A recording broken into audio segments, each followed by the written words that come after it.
Halo. Oke, kita langsung aja nih. Kita bedah gagasan dari sumber yang udah Anda siapkan. Fokus kita hari ini tuh di bab 1 buku 4000 Weeks. Judulnya The Limit Embracing Life, Hidup yang Merangkul Batas, gitu ya. Siap nih, kita lihat soal waktu dari sudut pandang yang agak beda. Siap dong. Ini topik yang relevan banget ya buat kita semua. Betul. Konsep intinya tuh sederhana sebenarnya, tapi jujur aja lumayan jelek gitu pas pertama baca. Rata-rata umur manusia ternyata cuma sekitar 4.000 minggu. 4.000. Kedengarannya banyak, tapi kalau dihitung-hitung nggak juga ya. Cepat sekali itu. Iya kan? Nah, fakta kalau waktu kita ini terbatas banget, itu seringnya, ya gimana ya, tabrakan sama tuntutan hidup modern yang rasanya nggak ada habisnya. Pengennya ini, itu, semua dikejar. Bener banget. Terus cemas, dan kayaknya berjuang terus soal produktivitas. Yuk, kita urai bareng-bareng. Oke, Kita mulai dari yang mungkin kita semua sering banget rasa ini, paradoks produktivitas.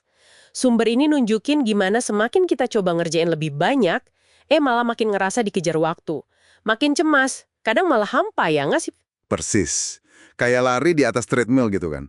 Makin kita efisien, rasanya treadmillnya malah makin kencang jalannya. Nah, itu dia. Teknik manajemen waktu yang katanya bisa jadi solusi, malah seringnya nambahin beban. Nambah ekspektasi yang, aduh, nggak realistis kadang-kadang. Betul sekali. Dan ini tuh nyambung banget sama kecenderungan kita buat, ya agak menghindar gitu ya dari kenyataan pahit kalau waktu kita tuh terbatas. Menghindar gimana tuh maksudnya? Ya, kita coba padat-padatin jadwal sebisa mungkin. Karena emang nggak enak sih menerima fakta kalau kita harus bikin pilihan sulit. Milih tugas mana yang mau dilepas gitu kan. Ah, iya, iya. Ambisi mana yang ya udah deh mungkin nggak sekarang. Atau bahkan siapa yang mungkin harus kita kecewain sedikit karena kita nggak bisa memenuhi semua permintaan. Menghadapi batas itu ya nggak nyaman lah pokoknya. Tapi bukannya wajar ya, pengen maksimalin waktu yang ada? Rasanya aneh gitu kalau disuruh santai aja, padahal waktu kan jalan terus. Wajar, wajar. Tapi sumber ini bilang, naluri itu sering didorong sama ilusi. Ilusi kalau kita bisa kendalikan waktu sepenuhnya, asal kita cukup efisien. Oh, padahal... Padahal kenyataannya, efisiensi itu seringnya malah buka pintu buat lebih banyak lagi tuntutan. Beda banget sama cara pandang orang zaman dulu. Iya, bener juga. Di sumber ini kan dibandingin sama orientasi pada tugas ya. Kayak petani abad pertengahan gitu. Betul. Buat mereka, waktu tuh bukan aset abstrak yang dikelola, tapi ngalir aja ngikutin tugas yang ada.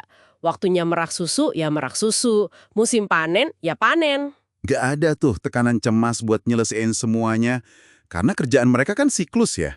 Nggak pernah benar-benar selesai dalam arti modern. Selalu ada musim berikutnya, tugas berikutnya. Oke, jadi lebih organis gitu ya alirannya. Nah, terus apa artinya nih ngejalanin hidup yang merangkul batas di zaman kita sekarang?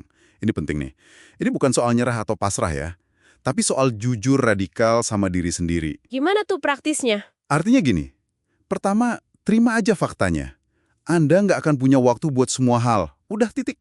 Jadi stop nyalain diri sendiri kalau gagal. Oke, itu lumayan melegakan sih dengarnya. Kedua, milih secara sadar. Putusin mana yang penting banget buat Anda, dan mana yang ya sengaja Anda abaikan. Jangan biarin notif HP atau email yang ngatur prioritas Anda. Itu tantangan besar tuh. Banget. Ketiga, lawan godaan buat biarin aja pilihan tetap terbuka. Itu cuma ilusi kontrol. Malah sebaliknya, berani bikin komitmen besar. Walaupun mungkin awalnya bikin deg-degan. Komitmen besar kayak gimana contohnya? Ya milih fokus karir, atau serius dalam hubungan, atau menetap di satu tempat. Itu kan artinya menutup pintu untuk pilihan lain kan? Keempat, hadapi FOMO. Ah, FOMO. Fear of missing out. Iya, ketakutan ketinggalan sesuatu. Itu pasti terjadi kalau kita milih. Tapi justru karena kita kehilangan kesempatan lain, pilihan yang kita ambil jadi lebih bermakna. Setiap bilang iya buat sesuatu, otomatis bilang nggak buat hal lain kan? Kan ke waktu. Gimana tuh? Itu bagus banget. Mirip konsep nabung finansial ya.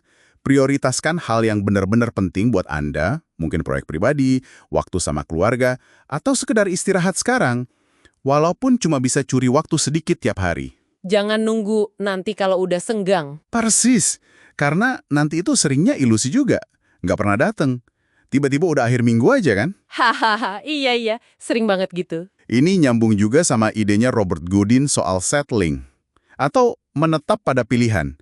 Mungkin kedengaran agak negatif ya, settle. Iya, kayak ya udah deh ini aja. Nah, tapi menurut Goodin, ini tuh nggak terhindarkan. Dan justru krusial buat hidup yang memuaskan. Milih satu jalur, ya berarti ngelepasin alternatif lain. Tapi justru di dalam komitmen itu, kedalaman dan kepuasan sejati bisa ditemukan. Bukan dalam pencarian tanpa henti nyari yang paling sempurna yang mungkin nggak ada. Jadi di semua menghadapi keterbatasan waktu ini ujungnya bukan bikin hidup jadi sedih atau suram gitu ya. Malah di sumber ini disebut bisa bawa semacam kesedihan yang cerah atau kegembiraan yang tenang. Gimana tuh maksudnya? Maksudnya, ada semacam kelegaan gitu loh. Kita jadi lebih jujur sama realitas. Nggak lagi ngejar-ngejar sesuatu yang mustahil. Ada ketenangan dalam penerimaan itu. Sedih mungkin karena kita sadar nggak bisa melakukan semuanya, tapi cerah karena kita jadi bisa fokus ke apa yang benar-benar berarti. Oke, jadi lebih damai gitu ya hubungannya sama waktu. Dan ini poin penting lagi dari Martin Hagland. Justru keterbatasan inilah yang ngasih makna. Coba bayangin kalau kita hidup abadi. Wah, Apa pentingnya melakukan sesuatu sekarang? Nggak ada urgensi kan? Bisa ditunda selamanya. Nggak ada taruhannya. Keajaibannya itu bukan kalau kita punya waktu tak terbatas, tapi fakta bahwa kita punya waktu. Walaupun cuma sekejap ini. Itu yang bikin pilihan kita jadi berarti. dalam banget ya. Jadi inti dari obrolan kita kali ini merangkul batas waktu kita yang cuma 4.000-an minggu itu bukan tanda kalah atau nyerah, tapi justru pembebasan. Pembebasan iya. Bebas dari tuntutan gila buat jadi manusia super produktif yang bisa ngontrol segalanya. Nah, pertanyaannya sekarang, apa artinya ini buat Anda yang lagi dengerin? Mungkin ini buat direnungkan ya sebagai penutup. Karena Anda udah pasti nggak bisa ngerjain segalanya, gimana kalau nyoba memilih secara sadar apa aja yang nggak akan Anda lakukan? Mungkin nggak sih kalau kita berani gitu, hal-hal yang kita pilih untuk dilakukan malah jadi lebih kaya maknanya? Coba pikirin deh, ada nggak tugas penting yang mungkin selama ini Anda kejar mati-matian yang bisa Anda abaikan dengan sengaja hari ini? Supaya ada ruang buat sesuatu yang benar-benar berarti buat Anda. Sesuatu yang mungkin rasanya nggak produktif, tapi sebenarnya ngisi jiwa.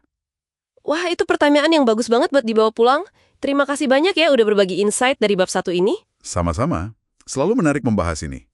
Dan terima kasih buat Anda yang sudah menyimak eksplorasi gagasan kita kali ini. Sampai jumpa di pembahasan berikutnya.